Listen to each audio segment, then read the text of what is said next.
Oke, sekarang kita lanjutkan untuk video berikutnya, yaitu lanjutan dari video tadi ya, masih mengenai outsourcing. Nah, tapi di sini kita akan bahas mengenai kalau misalkan untuk jasa outsourcing, untuk setiap customernya mau kita pisahkan untuk laba dan ruginya, kayak gitu. Jadi setiap nantinya itu untuk pendapatan, biaya itu akan terpisah untuk setiap customernya. Nah, caranya gimana sih?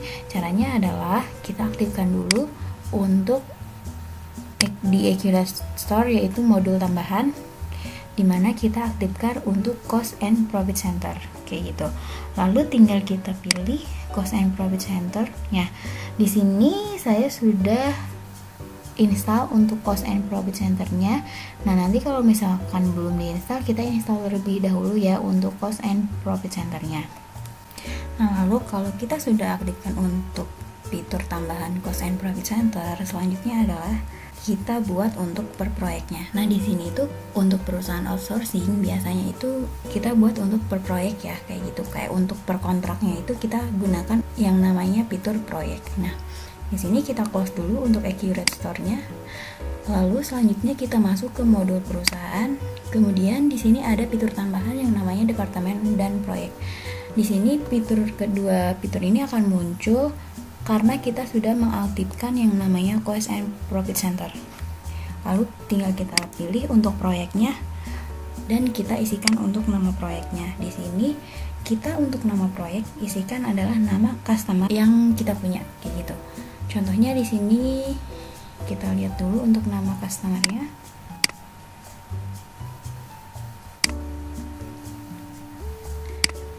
Kita pilih salah satunya ini. Lalu kita isikan di nama proyeknya. Kemudian untuk di lain-lain, di sini ada yang namanya pilihan untuk customer. Nah, untuk customer ini sendiri kita isikan dengan nama customer yang sama untuk nama proyeknya. Kalau sudah, tinggal kita simpan. Kita untuk tanggal mulai, kita mulai di bulan Januari 2023 dan kita akan selesai misalkan kontraknya ini 1 tahun di bulan Desember 2023. Oke.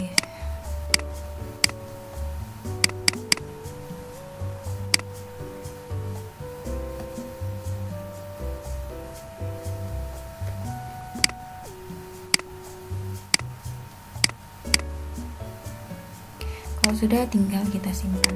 Nah, kita buat satu lagi ya untuk nama proyeknya. Masih sama, gunakan nama customer.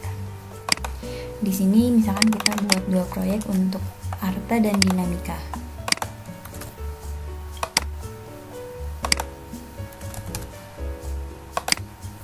Lalu tinggal kita simpan. Nah, setelah kita buat proyeknya, kita sekarang langsung masuk ke penjualan. Kita masuk ke modul penjualan, kemudian kita buat untuk daftar penjualannya. Di sini kita pilih pelanggannya, misalkan pelanggan pertama saya pilih untuk PT Arta. Nah, tanggal kita bisa sesuaikan. Saya mau di tanggal 15 misalkan. Kemudian di sini untuk jasanya kita pilih outsourcing. Jangan lupa untuk nama barangnya kita ganti. Di sini misalkan PT Arta membutuhkan yang namanya satpam. PT Arta butuh satpamnya itu sebanyak 1, misalkan dengan gajinya itu 4 juta untuk 1 satpam. Lalu ini ada yang namanya info lainnya. Kita klik, kemudian di sini kita pilih untuk satpam tersebut akan digunakan untuk proyek yang mana atau untuk kontrak dari customer yang mana. Kita pilih di sini untuk PT Arta Kreasi Utama. Lalu kita klik lanjut.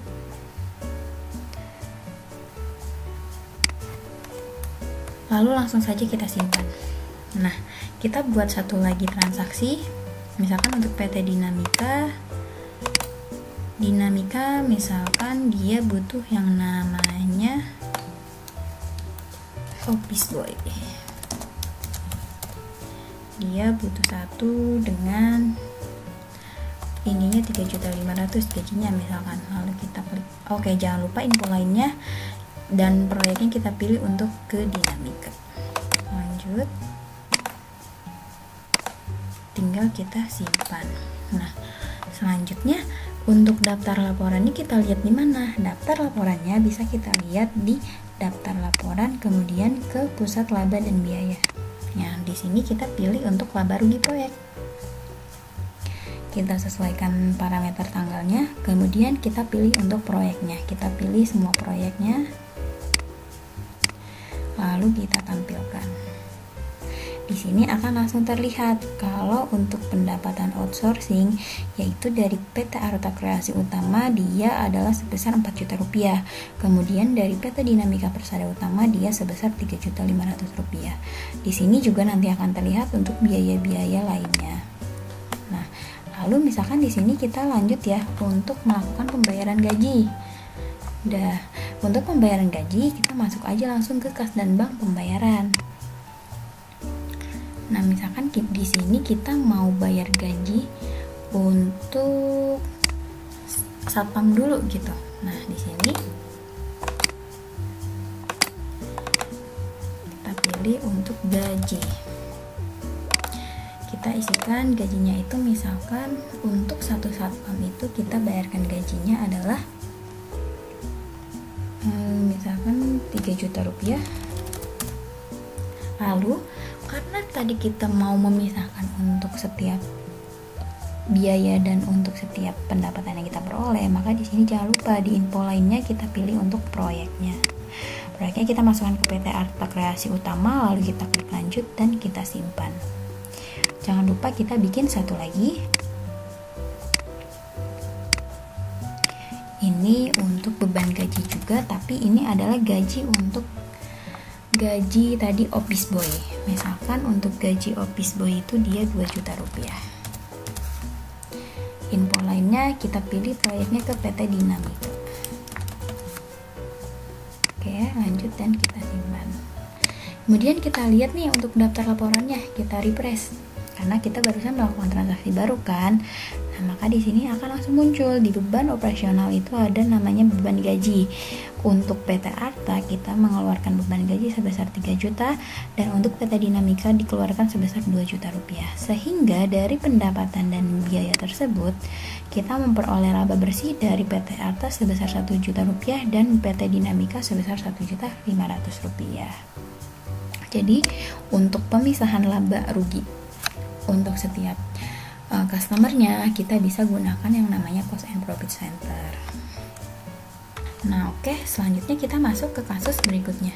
Nah, di kasus berikutnya ini adalah ketika kita menjalankan usaha untuk outsourcing, biasanya kita ada yang namanya untuk kontrak kayak gitu ya. Nah, untuk kontrak sendiri itu cara mencatat di Accurate-nya seperti apa? Nah, untuk di Accurate itu ada 3 opsi untuk mencatat yang namanya kontrak tersebut. Nah, opsi pertama adalah kita masuk dulu untuk ke modul penjualan, kemudian kita mulai dari pesanan penjualan atau sales order. Di sales order ini kita pilih dulu untuk pelanggannya siapa, lalu misalkan kita mulai kontraknya itu di bulan Januari tanggal 1. Nah, lalu untuk selanjutnya seperti biasa kita pilih untuk jasanya. Misalkan outsourcing ini kita ganti namanya jadi untuk satpam. Nah, si Arta ini butuh satpam 5 orang. Lalu karena di sini kita mau mencatat kontraknya, maka kuantitas yang akan kita isikan di sini adalah kuantitas dari berapa jangka waktu kontrak yang kita lakukan. Misalkan di sini jangka waktunya adalah 1 tahun, maka di sini kuantitasnya kita tulis 12 bulan. Nah, untuk satuannya sendiri bisa kita sesuaikan nanti. Ini kan masih saya gunakan pieces ya. Nanti bisa kita gunakan ganti untuk pieces ini jadi bulan kayak gitu. Atau mungkin bisa kita langsung rubah di barang dan jasanya. Pilih untuk outsourcing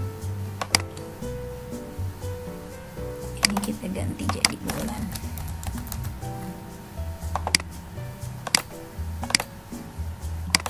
Kita hapus dulu. kemudian kita inputkan ulang satpam 5 orang, ininya 12 bulan. Nah, untuk gaji atau harganya sendiri misalkan kita taruh 3 juta.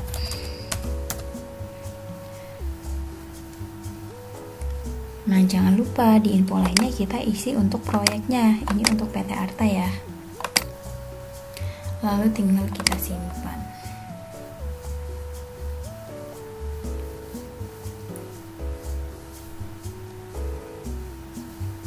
Oke, lalu selanjutnya biasanya kan untuk kontrak sendiri itu ada perjanjian tertulis ya. Kayak apa yang harus yang gak boleh dilanggar, atau apa yang selama 12 bulan itu yang batasan-batasannya kayak gitulah ibaratnya. Nah, untuk isi dari kontrak tersebut itu ketentuannya bisa kita tuliskan di sini, di info lainnya, kemudian di keterangan itu semua kita tuliskan. Kayak untuk aturan-aturannya atau apapun itu kita tulis di sini. Nah, kemudian apabila kita mungkin melanggar kontrak tersebut dan dikenakan yang namanya potongan, maka potongan tersebut akan dipotong pada saat kita melakukan penerimaan penjualan kayak gitu. Lalu setelah ini selanjutnya adalah kita simpan dulu ini, atau bisa langsung kita proses ke tagihan, itu ke faktur. Nah, kita pilih, tadi kan kontraknya dimulai di awal Januari, lalu tagihan ini muncul misalkan di 31 Januari, karena kan tadi itu kontraknya jangka waktunya adalah 12 bulan ya. Maka di sini kita buat untuk per bulannya dulu.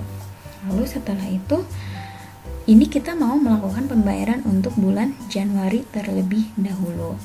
Nah, di sini untuk kuantitasnya kita ganti jadi 1, lalu kita klik lanjut.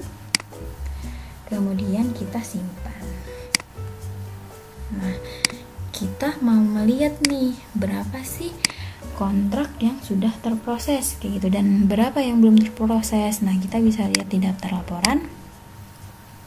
Kemudian di laporan penjualan kita pilih yang namanya rincian pesanan penjualan. Rincian pesanan penjualan. Oke, kita pilih, lalu kita tampilkan. Oke, parameternya kita ubah dulu dari Januari. Tampilkan. Nah, ini sudah muncul kan, tapi di sini kita belum kelihatan nih berapa sih kontrak yang sudah terproses dan belum terproses. Maka langkahnya adalah kita lakukan modifikasi. Jadi kan di sini juga nama barang masih kita gunakan yang jasa outsourcing ya, yang ditampilkan di laporan. Sementara tadi kita catatnya itu adalah nama barangnya adalah si satpam itu. Maka di sini kita unchecklist dulu nama barang di sini. Kita cari lagi kolom nama barang yang lain. Nah, kita pilih nama barangnya, lalu kita naikkan ke atas. Nah, tadi kita mau lihat berapa kuantitas yang sudah terproses dan belum terproses. Maka di sini kita cari untuk variabel tambahannya kuantitas. Kita pilih kuantitas belum terproses dan kuantitas terprosesnya. Lalu kita simpan. Nah, di sini akan langsung terlihat kuantitas belum terprosesnya itu masih ada 11, sementara yang sudah terprosesnya itu baru 1 kayak gitu. Itu untuk opsi pertama. Ada lagi, berikutnya adalah opsi kedua. Gimana untuk opsi kedua? Untuk opsi kedua adalah kita lakukan untuk tagihannya dari transaksi favorit. Nah, ini kan kita buat seperti ini ya. Lalu kita ke lain-lain, kemudian kita pilih untuk maksud saya transaksi berulang. Kita lakukan untuk transaksi berulang. Nah, ini kita buat misalkan invoice PT, oke maaf bukan yang ini ya, ini kita buat transaksi berulang invoice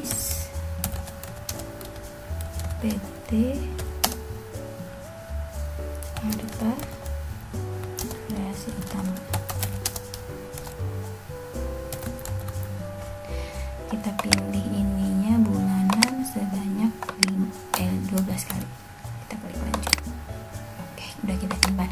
Nah, kalau tadi kita gunakan opsi pertama, maka untuk bulan berikutnya kita lakukan di invoice seperti tadi ya, seperti langkah pertama tadi. Nah, karena ini kita gunakan untuk transaksi berulang, maka kita langsung cek di transaksi berulangnya di sini.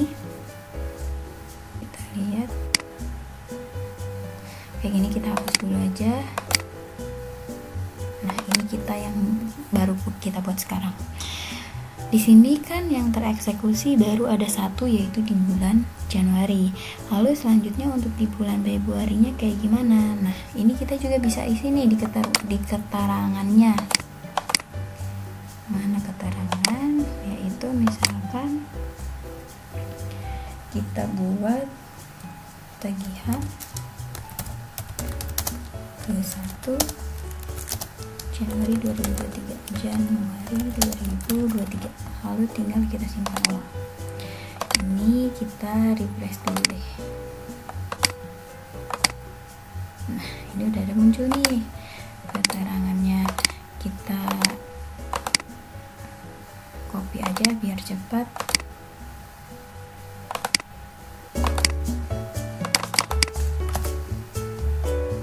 Nah, lalu di bulan berikutnya kita buat keterangan transaksi kedua Februari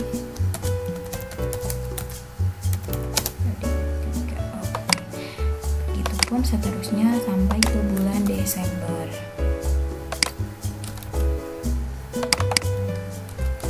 Nah, ini saya contohkan untuk keterangannya sampai bulan Maret ya. Lalu kalau di bulan berikutnya kayak bulan Februari kita dapat tagihan lagi, gimana caranya? Karena kita sudah buat yang namanya transaksi berulang, di bulan berikutnya kita tinggal klik aja. Ini untuk bulan Februari, ini kan statusnya masih belum eksekusi, maka pada saat ada tagihan kita tinggal klik jalankan. Lalu tinggal kita simpan. Maka secara otomatis organiknya kita isi dulu, kita lihat ini kita pakai di Google aja, lalu kita simpan. Nah, nanti sampai bulan Desember 2023 kita lakukan hal yang sama seperti tadi ya, kita jalankan di transaksi berulang karena kita sudah simpan di transaksi berulang ini. Nah, untuk pengingatnya transaksi berulang sendiri bisa kita lihat di kalender. Di kalender ini kita unchecklist dulu deh ya. Kita nonaktifkan dulu.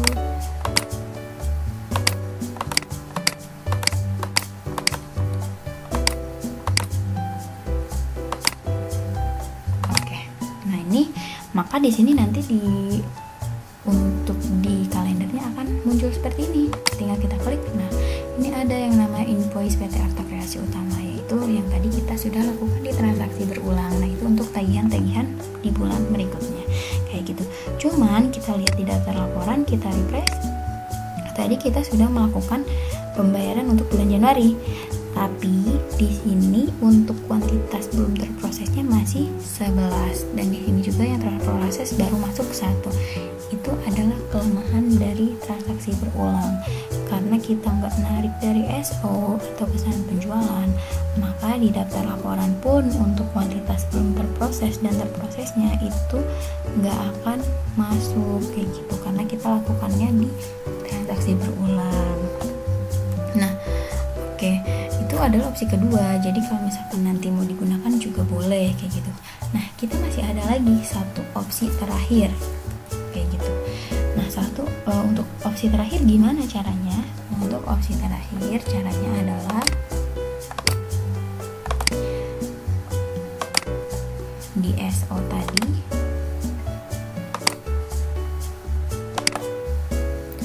ini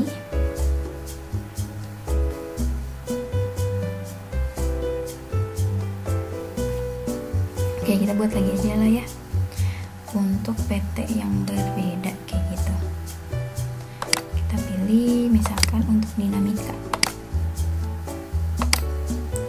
mundurin dia ke Januari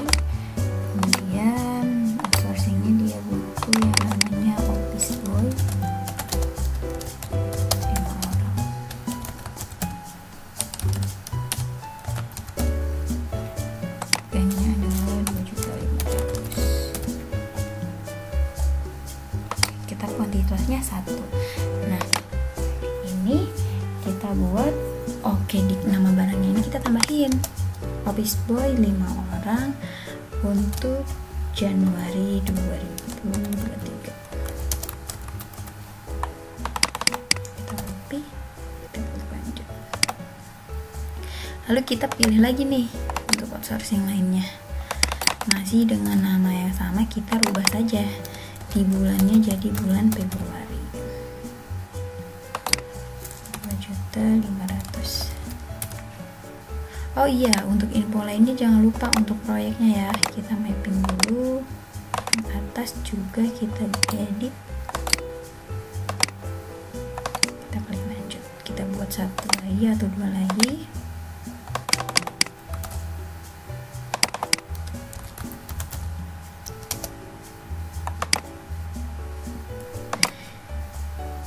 Oke, nominalnya jangan lupa isi.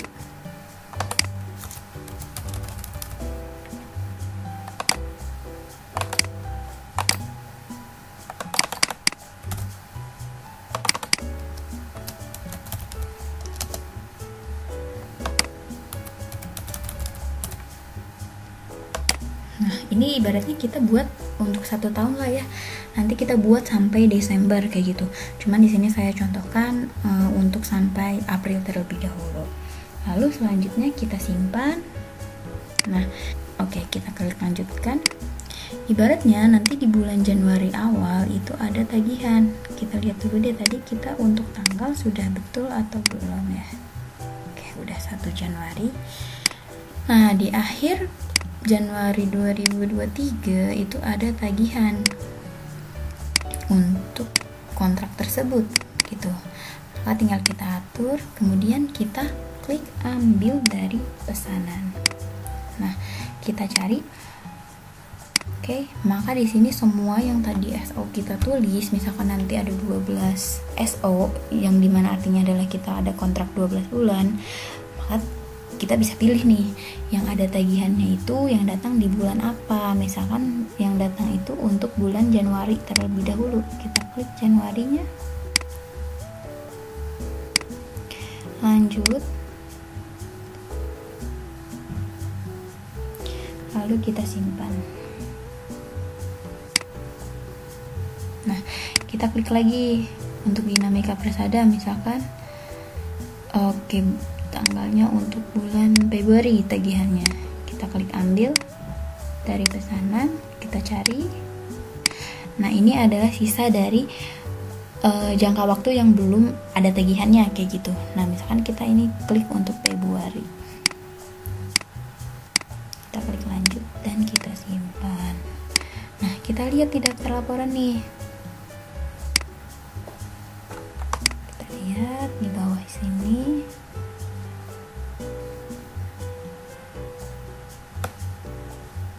Nanti akan bisa kelihatan kalau untuk yang terprosesnya itu sudah ada di bulan Januari 1, di Februari 1 kayak gitu. Nah, oke, nanti untuk di bulan-bulan berikutnya, untuk tagihan berikutnya kita lakukan hal yang sama seperti tadi.